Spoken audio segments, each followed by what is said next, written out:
Les iba a hablar de la ceguera de los fanáticos, pero el universo me envió un mensaje más claro que compartir.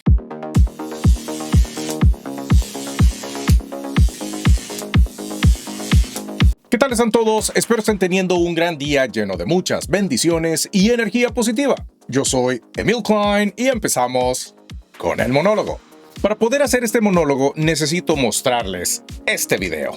Nosotros estamos realizando acá, gracias a Dios, ese trabajo de acompañar esas medidas del presidente Bukele y ese trabajo del Gabinete de Seguridad es algo que no tiene precio. Es algo que, sin importar todos esos malestares que aún tienen los poderes fácticos y la oposición, y no solo la oposición que pueda estar representada en este órgano de Estado, sino que la oposición que está allá afuera, esa que perdió los privilegios, esa que, aunque parezca mentira, pero es una realidad, esa oposición que ganaba con estas portadas, que ganaba teniendo al país sumido en el miedo, en el terror. Porque confiamos que aquí todo era seguro, porque no tenemos familia, no tenemos una familia, no conocemos a nadie en este país. Esto es lo que algunos extrañan, aunque parezca raro, aunque es difícil de entenderlo, pero esto es lo que algunos extrañan. Por eso es que la convicción que nosotros tenemos de seguir adelante, de seguir acompañando al presidente Bukele, de seguir acompañando al Gabinete de Seguridad y de seguir tomando estas decisiones. Nosotros, lastimosamente, ellos pidieron audiencia ante la Comisión de Hacienda y no fue recibida. Hasta ahora que nosotros como grupo parlamentario pudimos traerlos aquí a la Asamblea y platicar con ellos, y nos decían que la Asamblea Legislativa pudiese crear una ley de fideicomiso para afectados de COSABI.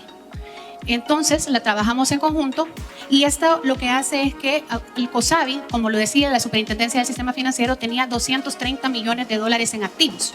Lo que se quiere es crear un fideicomiso con la banca nacional y que esos 230 millones de activos que tiene la Superintendencia del Sistema Financiero sean los que se pongan de garantía para poder entregarle y devolverle el dinero a la gente. Se cierra la votación. Con 3 votos a favor, no hay resolución. Señor Castro, lamento decirle que todo lo que ha dicho es, en su mayoría, falso. Número 1, la población salvadoreña y todas las personas que somos decentes jamás estaríamos de acuerdo en volver a los tiempos en que las maras aterrorizaban. Hay exfuncionarios que han salido en videos diciendo que nunca vieron un marero y probablemente es la realidad de mucha gente. Sin embargo, toda la población vivía con miedo a ser sorprendido por un pandillero y aunque en la mayoría de casos dichos encuentros no terminaban en la muerte, era frustrante saber que teníamos que dar nuestros únicos $5 que llevábamos o nuestras pertenencias. Era frustrante saber que nuestra vida dependía de darle una cora a un completo maldito. Pero era aún más frustrante que los políticos nunca crearon leyes para proteger a la población. Al contrario, parecía que los pandilleros eran protegidos por los gobiernos del pasado. Entonces, no me venga a decir que hay muchas personas que extrañan esos tiempos en que las pandillas dominaban el país. Muchos aplaudimos fuertemente el actuar del entonces presidente de la República, Nayib Bukele, cuando en realidad existía un presidente constitucional. A ese individuo seguíamos y apoyábamos a capa y espada, porque considerábamos que estaba arriesgando la vida ante un puñado de corruptos y grupos criminales. Dicho apoyo llevó a Bukele a cruzar fronteras en toda América y Europa. No nos venga a decir que queremos dividir a un partido político que ha resultado ser aparentemente lo mismo que antes. ¿Sabe por qué le digo esto? Porque se ve que aunque le han dado gobernabilidad a Nayib Bukele, quien en un principio se vio que tenía buenas intenciones, nos ha demostrado que luego de un periodo presidencial, aparte de procurar la seguridad nacional, se ha visto un verdadero despilfarro. Nos han mentido en cuanto a la reconstrucción y construcción de escuelas y hospitales.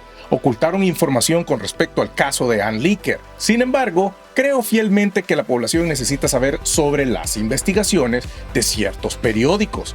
Y la prensa gráfica nos dice lo siguiente: Este artículo trata sobre una carta enviada por la empresa mexicana integradora de productores del Estado de México, IPEM, al exministro de Agricultura de El Salvador, Pablo Anliker, exigiendo el pago de $9 millones que el Ministerio de Agricultura y Ganadería, MAG, salvadoreño, le debe o le debía. Este pago corresponde a la provisión de productos alimenticios durante la emergencia nacional por la pandemia de COVID-19, como parte de las canastas solidarias repartidas por el gobierno salvadoreño. En la carta, firmada por el director jurídico de IPEM, Rodrigo Armando Soto, se advierte que si el pago no se realiza de inmediato, la empresa procederá con acciones legales internacionales. Además, el artículo menciona que IPEM ha enfrentado problemas judiciales en México, donde la Fiscalía General de la República, FGR, investigó a la empresa por presunto lavado de dinero y venta de alimentos con sobreprecio al régimen de Nicolás Maduro en Venezuela. Pero como todavía hay gente que vive como zombies aplaudiendo todo lo que dice desde el gobierno y la asamblea, les muestro y leo copia de la carta enviada por esta empresa al Ministerio de Agricultura y Ganadería. IPEM, Ciudad de México, 18 de febrero del 2021. Ministro Pablo Salvador Anliker Infante, Ministerio de Agricultura y Ganadería. Gobierno de la República de El Salvador. Presente, le remito un cordial saludo y hago referencia al contrato de abastecimiento de paquetes de abarrotes, despensas de alimentos, celebrado entre mi representada y el Ministerio de Agricultura y Ganadería, que usted atinadamente dirige. Por lo que muy respetuosamente le informo que la cantidad de $9 millones americanos sigue aún pendiente de pago a pesar de nuestros reiterados avisos, dado que las condiciones de pago del referido contrato se han incumplido de manera excesiva. Esto ha puesto en serio riesgo a nuestra empresa para con nuestros proveedores. Sin embargo, hemos tenido una buena disposición, misma que no ha sido correspondida por el Ministerio de Agricultura y Ganadería. Si bien es nuestro deseo preservar nuestra relación comercial en la medida de lo posible, insistimos una vez más que, de no recibir el pago de forma inmediata, nos veremos obligados a iniciar una acción legal, tanto de arbitraje comercial como diplomática. Esperamos contar con su cooperación para evitar tener que recurrir a medidas más drásticas en la protección de nuestros intereses. Con atentos saludos, agradezco de antemano la atención prestada a la presente. Atentamente, IPEM. Y firma Rodrigo Armando Soto Garcilaguera. Muy bien, pero este no ha sido el único caso en donde uno de los hermanos Anliker se ha visto envuelto en este tipo de embrollos. Pero antes de que dé otro ejemplo, quiero mostrarle otro movimiento por parte del gobierno que no nos pareció correcto. Esto lo digo para que dejen de decir que si señalamos es porque extrañamos a las pandillas. Y la prensa gráfica continúa con lo siguiente.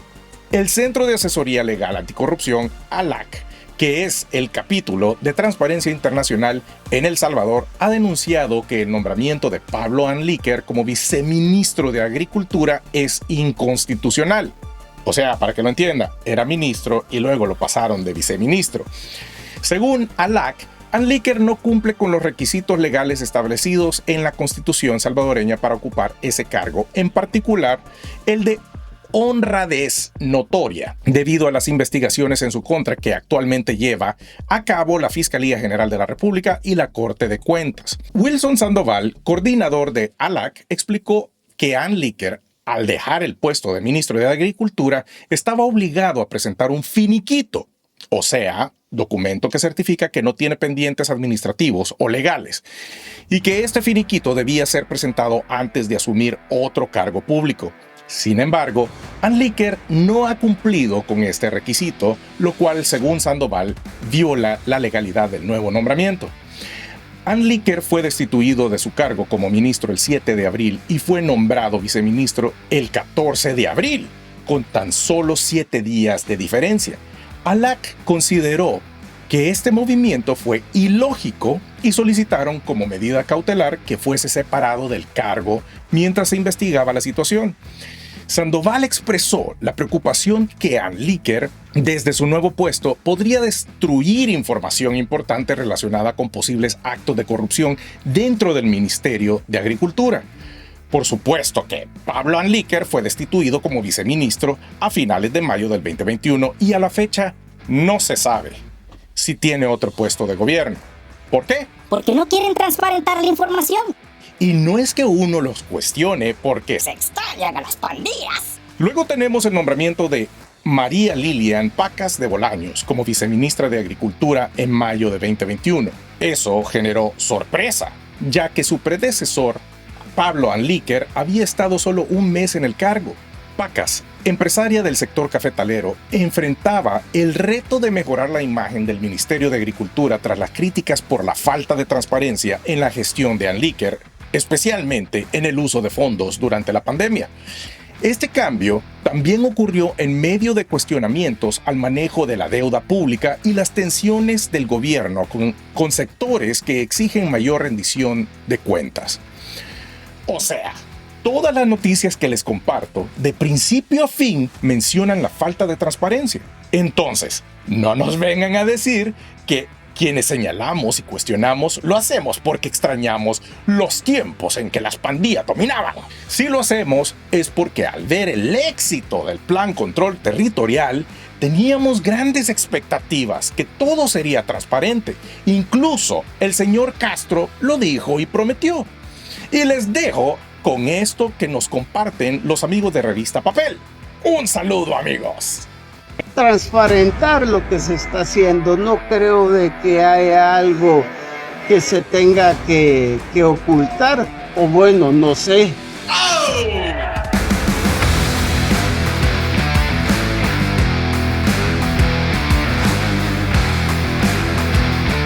Y lo único que hemos pedido, y lo seguimos pidiendo, es que estas ONGs simplemente presenten lo que están haciendo, pues transparentar lo que se está haciendo. No creo de que haya algo que se tenga que ocultar, o bueno, no sé si hay algo que se tiene que ocultar y qué es lo que ellos no quieren reportar. Pero no, en este país las cosas han cambiado y aquí las cosas van a ser de manera transparente. Muy amable, terminamos. En este país las cosas han cambiado y aquí las cosas van a ser de manera transparente.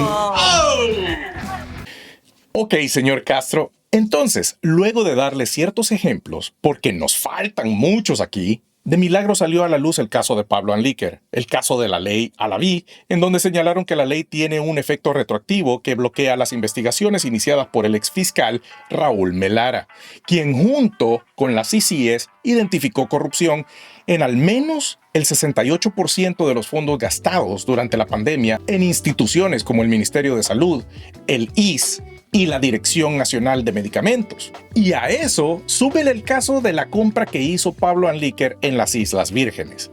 Cuando el país cumplía el segundo mes bajo cuarentena estricta por el COVID-19, en 2020 el gobierno de El Salvador autorizó una compra millonaria de leche importada de México y comprada a una empresa de papel en Islas Vírgenes Británicas.